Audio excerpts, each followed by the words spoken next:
Y el tema de hoy es la fe. ¿Y qué es la fe? Vayamos a la palabra de Dios. Hebreos 11, versículo 1 nos dice la palabra de Dios que la fe es pues la certeza de lo que se espera, la convicción de lo que no se ve. O sea, que debemos de estar seguros de que aquello que le pedimos al Padre, Él nos lo va a conceder. Estar convencidos de que así va a ser. Esa es la fe. Hebreos 11, versículo 6 nos dice, pero sin fe es imposible agradar a Dios, porque es necesario que el que se acerca a Dios crea que le hay y que es galardonador de los que lo buscan.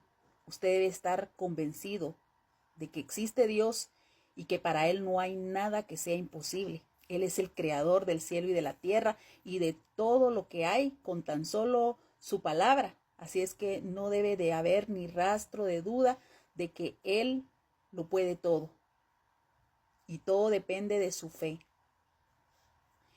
Mateo capítulo 13 versículos del 31 al 32 nos dice, le refirió otra parábola diciendo, el reino de los cielos es semejante a un grano de mostaza, que un hombre tomó y sembró en su campo, y que de todas las semillas es la más pequeña, pero cuando ha crecido es la mayor de las hortalizas, y se hace árbol, de modo que las aves del cielo vienen y anidan en sus ramas. O sea que la semilla de mostaza es la más pequeña y la más dura de las semillas. Tiene la característica que no puede ser adulterada, además de eso, ni modificada genéticamente, como lo hacen con otras semillas. O sea, aquí nuestro Señor Yahshua, nuestro Señor Jesucristo no está hablando del tamaño ni de la cantidad, sino que de la calidad de esa semilla, que es inalterable. Así también debe de ser la calidad de nuestra fe, que no sea como las olas del mar, cambiante, variable, hoy va por un lado y por otra. No, debe de ser consistente su fe, así como esta semilla, que es única, que es genuina. Lucas capítulo 17, versículos del 5 al 6, la confianza en el poder de Dios. Los apóstoles le dijeron al Señor, haz que confiemos más en el poder de Dios. El Señor Jesús les dijo, si la confianza de ustedes fuera tan pequeña como una semilla de mostaza, podrían decirle a este árbol, levántate de aquí y plántate en el mar, y el árbol le obedecería.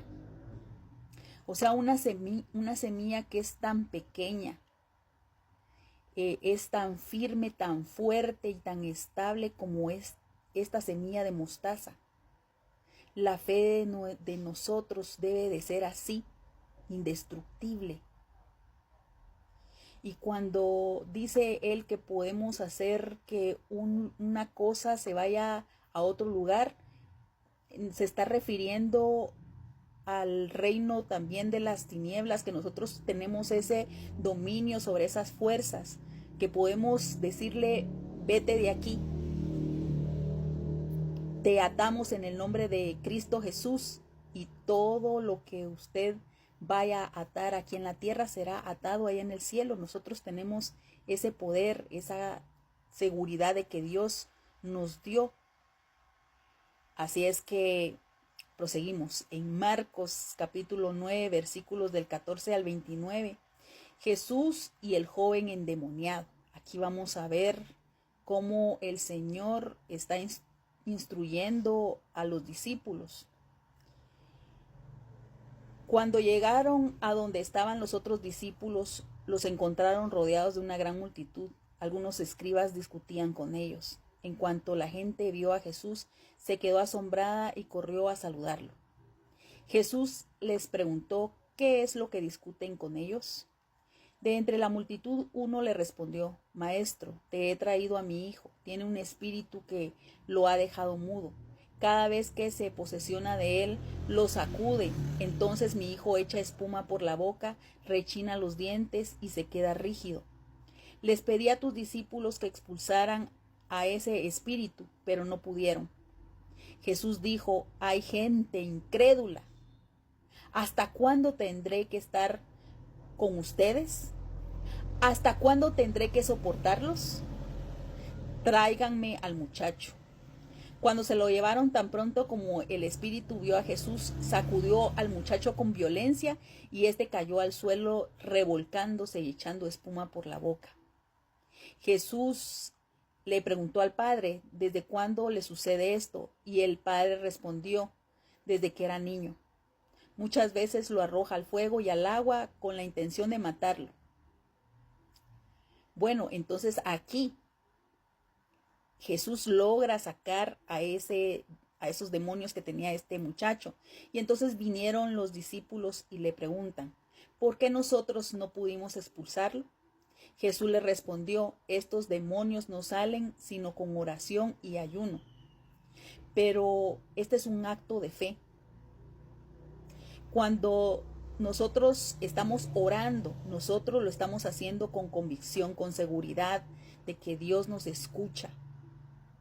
Siempre y cuando nosotros caminamos a su parecer. Los actos de fe son esa seguridad. Así es que tú debes de estar siempre convencido de que tú puedes por medio de aquel que te amó y que te ama y que te amará por siempre, nuestro Señor Yahshua. Mateo capítulo 14 y versículo 29, Jesús le dijo, ven. Pedro salió de la barca, caminó sobre el agua y fue hacia donde estaba Jesús, pero vio que el viento era fuerte, tuvo miedo, se empezó a hundir y gritó, Señor, sálvame. Jesús de inmediato lo tomó de la mano y le dijo, hombre de poca fe, ¿por qué dudaste? Así es que nosotros no debemos de ver los problemas, ni la dimensión ni la grandeza de tales, porque más grande es aquel que nos está protegiendo. Y si nos dice que no debemos de tener miedo, que debemos de tener fe, que debemos de entregarle nuestras cargas. Así es que cuando todo se lo dejamos a nuestro Señor, Él trabaja por nosotros. No lo podemos hacer por nuestras propias fuerzas, porque no luchamos contra carne ni contra sangre, sino que contra un mundo espiritual. Hebreos capítulo 11 y versículo 17. Por la fe Abraham, cuando fue probado, ofreció a Isaac, y el que había recibido las promesas ofreció a su único hijo. Esta es la fe. Abraham sabía del poder de nuestro Padre y sabía que él si le había dado a Isaac, se lo podía llevar de vuelta, o sea, se lo podía resucitar. Él tenía una fe muy grande en el Padre y Él le concedió todo aquello que Él le pidió por medio de la fe. Por eso se le denomina el Padre de la fe. También podemos citar la fe de la mujer del flujo de sangre, y esta se encuentra en Marcos capítulo 5, versículos del 25 al 34. Dice, pero una mujer que desde hacía 12 años padecía de flujo de sangre y había sufrido mucho y había gastado mucho dinero en médicos, todo lo que tenía, y nada había aprovechado. Antes le iba peor. Cuando oyó hablar de Jesús, vino por detrás entre la multitud y tocó su manto, porque decía, si tocare tan solo su manto, seré salva. Esta es la fe que nuestro Padre está pidiendo en nosotros, esa seguridad. Y así también podemos citar a la mujer cananea. Su hija estaba poseída por un espíritu de demonio. Y entonces aquí salió ella y fue a la región de Tiro y Sidón. Y he aquí la mujer cananea que había salido de aquella región clamaba diciendo, Señor, hijo de David, ten misericordia de mí. Mi hija es gravemente atormentada por un demonio. Pero Jesús no le respondió palabra. Entonces acercándose sus discípulos le rogaron diciendo, despídela, pues da voces detrás de nosotros. Él respondiendo dijo, no soy enviado sino a las ovejas perdidas de la casa de Israel. Entonces ella vino y se postró ante él diciendo, Señor, socórreme. Respondiendo él dijo, no está bien tomar el pan de los hijos y echarlo a los perrillos. Y ella dijo, sí, Señor. pero aún así los perrillos comen de las migajas que caen debajo de la mesa.